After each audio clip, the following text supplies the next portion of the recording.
వాళ్ళకి నేను అబద్ధాలు చెప్పడం అనేది తప్పైతే ఏం చేయాలంటే యాక్చువల్గా ఎవరెవరికి పోయినాయి ఎవరికి రాలేదు ఆ లీస్ట్ తోటి కూడా తయారు చేసి తప్పనిసరిగా మనకు గవర్నమెంట్ ఇస్తుంది ఇచ్చేటప్పుడు అందరికీ. అయితే విషయం ఏంటంటే ఫారెస్ట్ వాళ్ళు వీళ్ళ మీద దాడులు పెట్టారు. ఆవుడుగూడెంలో ఒక 7 మహిళల భాగాన్ని చెప్తున్నారు. 7 మహిళల పైన ఇప్పుడు కేసులు పెట్టి ఇప్పుడు జైల్లో ఉంచారు. వాళ్ళకి 14 రోజులల్లా అసలు విడుదల చేయాలి, కానీ 14 రోజులు అయిపోయింది. ఇప్పటి వరకు కూడా ఈ కేసు వాయిదా వేశారనే దాని మీద మాట్లాడుతూ ఉన్నారు.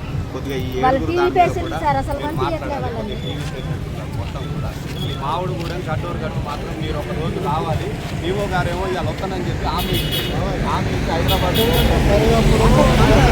సిపిఐఎంఎల్ 101 పార్టీ భద్రాచలం డివిజన్ కార్యదర్శిని మావుడుగూడెం గట్టు గ్రామస్తులు 95 నుంచి కూడా అడవి పోటు కొట్టుకొని సాగులో ఉన్నారు.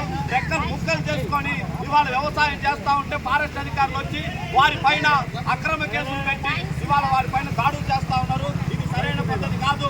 ఇప్పటికైనా కూడా అధికారులు స్పందించాలి. స్పందించకపోతే మాత్రం ఖబర్దారు చెప్తా ఉన్నాం. మీ గుండెలలో రైళ్లు పరిగెత్తించే విధంగా ఇక్కడ ఉద్యమాలు కొనసాగిస్తామని చెప్పి హెచ్చరిస్తున్నాం.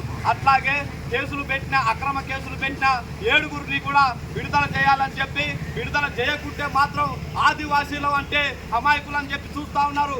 అడవిలో సుమారు సైతం కూడా ఎదిరించి నిలబడ్డోళ్ళం. ఖబర్దారు మీ సంగతి ఎంతో చూస్తామని చెప్పి ఇవాళ హెచ్చరించడం అనేది జరుగుతూ ఉంది. మహిళలని ఫారెస్ట్ వాళ్ళు తీసుకెళ్లారు. తెలవకోకుండా తీసుకెళ్ళి జైల్లో పెట్టారు. సుజాత కమల మేడం వాళ్ళని సస్పెండ్ చేయాలి. వాళ్ళని మా ఆడవాళ్ళని విడుదల చేయాలి. 15 రోజులు కూడా అయిపోయినాయి, ఇంకా విడుదల చేయాలి. కేసులన్నీ తీసేయాలని కోరుతాను. ఈవో గారు ఈరోజు వస్తామన్నారు, రాలేదు. చేస్తే సీసీ గారు సోమవారం వస్తామని చెప్పారు. కోటాలతోటే ఎదురు చూస్తూ ఉన్నాము. మాకు దేవుడు మా భూములు మాకు ఇప్పియాలి సార్, మిమ్మల్ని కోరుతాను. గడ్డోరగట్ట మేము పత్తి చేనులు పెట్టామండి. పెట్టినా కూడా పత్తి మొత్తం తీసేశారు. ఈరోజు పిఓ వస్తానని చెప్పారు. పిఓ కూడా రాలేదు. పిఓ కోసం ఎదురు చూస్తున్నాము. డ్యూటీ ఫోన్ చేస్తే ఎందుకు రావట్లేదని ఫోన్ చేస్తే మేము రాము, సోమవారం వస్తామనేసి చెప్పారు.